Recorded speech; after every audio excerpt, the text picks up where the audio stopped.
O vídeo de hoje é sobre a brasileira que virou símbolo LGBT, cujo assassinato gerou novas leis em Portugal.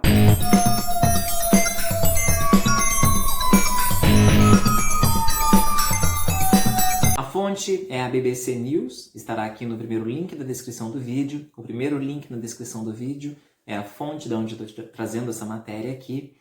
Bem, você pode pesquisar sobre ela escrevendo o nome completo no Google, onde aparecerá fotos, matérias, outras reportagens e histórias. Então vamos lá, né?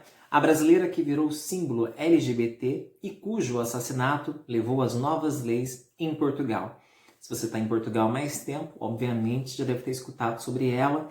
Quando há paradas gays, quando há as marchas, geralmente há cartazes. A brasileira Gisberta foi morta em 2006 por um grupo de 14 adolescentes entre 12 e 16 anos.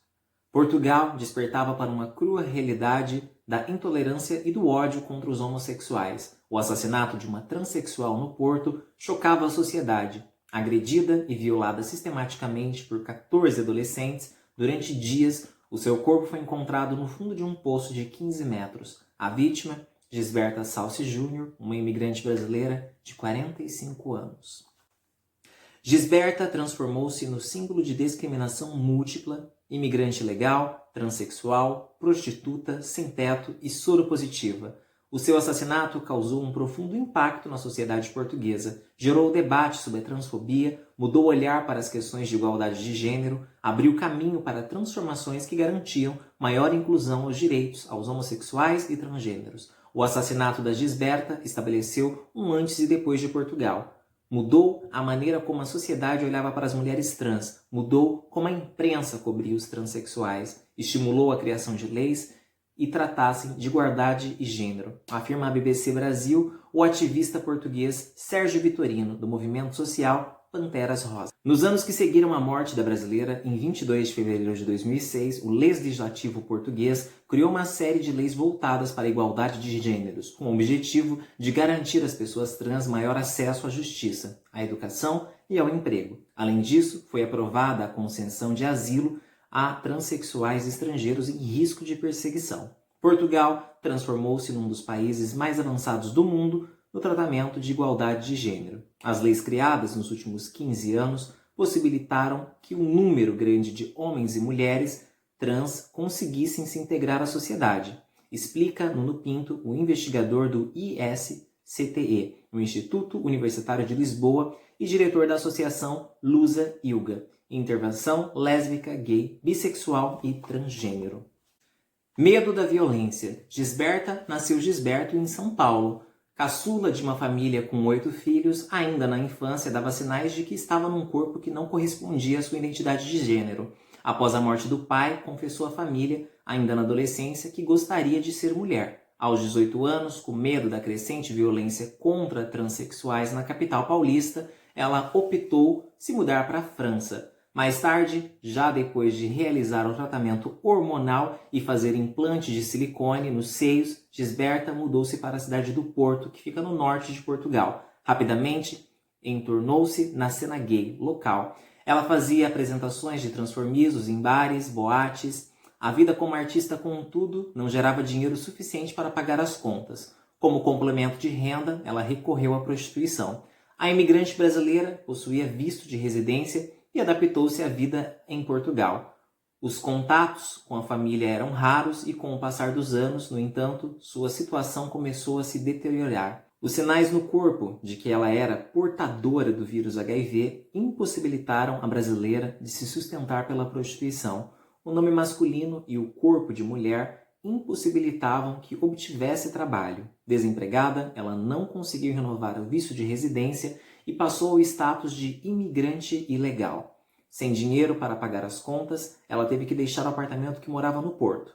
Depois de passar por alguns hospitais para tratar de doenças provocadas pela AIDS, ela encontrou um abrigo em um prédio, em obras, abandonado na cidade do Porto. No final de dezembro de 2005, 3 adolescentes começaram a frequentar o edifício para pichar as suas paredes. Um deles reconheceu Gisberta, que havia improvisado um barracão com seus pertences no local, agora o seu lar.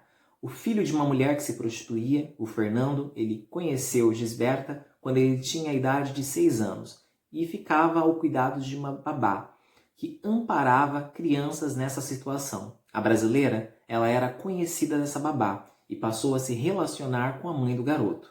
Fernando e seus 2 amigos frequentavam a escola e uma instituição administrada pela Igreja Católica, chamada Oficina São José. As vítimas passavam a ser regulares e Gisberta confidenciou que estava debilitada pelo HIV e o consumo de drogas pesadas, em especial a cocaína. Comovidos, eles passaram a levar comida para ela e chegaram até mesmo cozinhar no prédio abandonado, segundo consta no processo que tratou do crime. Algum tempo depois, os garotos contaram aos outros colegas sobre a Gisberta, que descreveram ela como um homem que tinha mamas e parecia mesmo com uma mulher. As visitas, que então eram solidárias, transformaram-se num incompreensível ato de violência extrema e gratuita. Os 14 jovens entre 12 e 16 anos dividiram-se em grupos que revezavam para espancar, violentar e humilhar a brasileira. Durante 3 dias, Gisberta foi agredida a pedradas, pauladas e chutes. Ela foi sexualmente torturada com o uso de pedaços de madeira e ela teve o corpo queimado com cigarros. Entre dia 21 e 22 de fevereiro, os jovens voltaram ao prédio abandonado e a brasileira não respondia a qualquer estímulo. Ao julgarem que ela estava morta, eles planejaram como desaparecer com o corpo. Primeiro, pensaram em queimá-la, mas desistiram pelo medo de que a fumaça atraísse a atenção dos seguranças que trabalhavam no parque próximo. Depois, eles imaginaram enterrá-la, mas não tinham as ferramentas necessárias. Então, optaram a atirá-la no fosso do prédio, que estava cheio de água. Gisberta estava inconsciente, mas ela ainda estava viva. Ela morreu afogada. Uma brincadeira de mau gosto. O corpo de Gisberta foi descoberto no mesmo dia. Um dos adolescentes confessou o crime a uma professora da escola em que estudava e no dia seguinte os jornais tratavam do assassinato da travesti e do imigrante sem teto na cidade do Porto. O caso ganhou proporções inéditas na mídia e na sociedade portuguesa nos meses seguintes.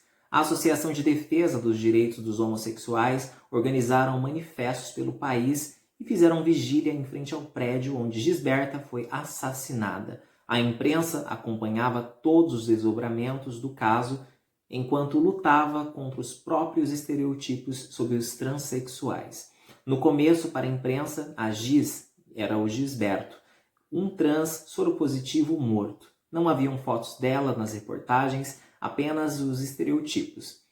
Nós fizemos uma campanha, conseguimos fotos e distribuímos para os jornais e TVs. Foi assim que ela ganhou uma cara, foi humanizada e passou a ser tratada melhor com o passar dos meses, conta Sérgio Vitorino.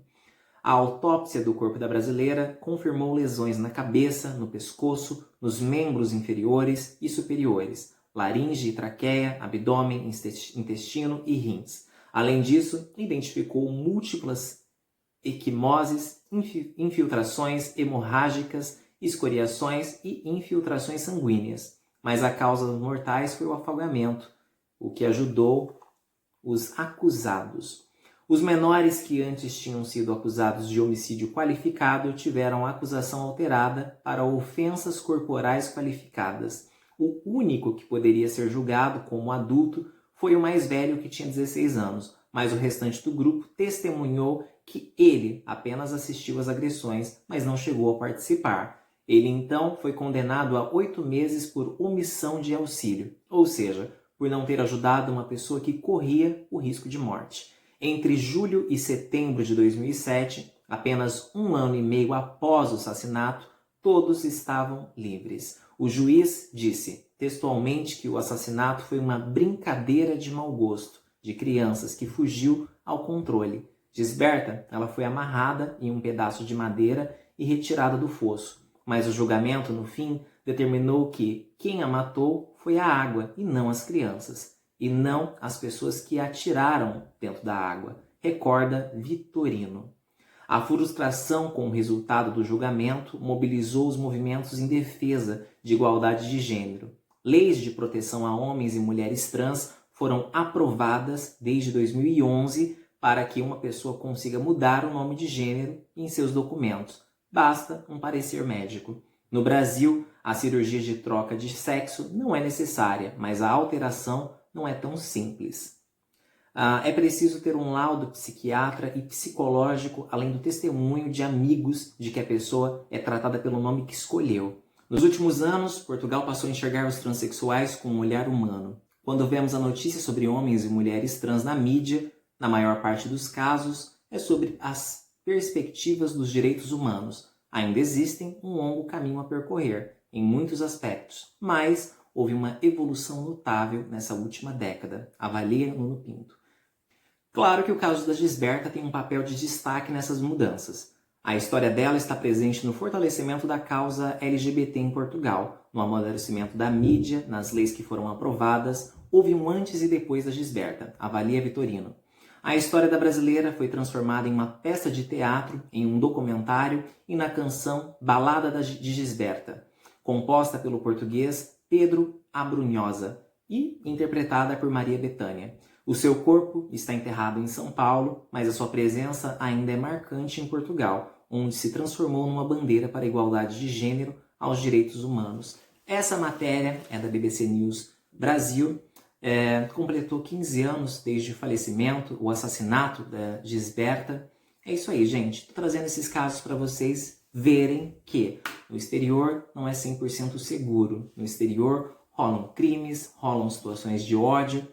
É isso aqui. Espero que vocês entendam o motivo de eu estar trazendo esses vídeos agora para o meu canal. Eu comecei com o caso Stephen Port e hoje o da Gisberta. Para já, é nessa que eu vou. Um grande abraço no coração de vocês e fui!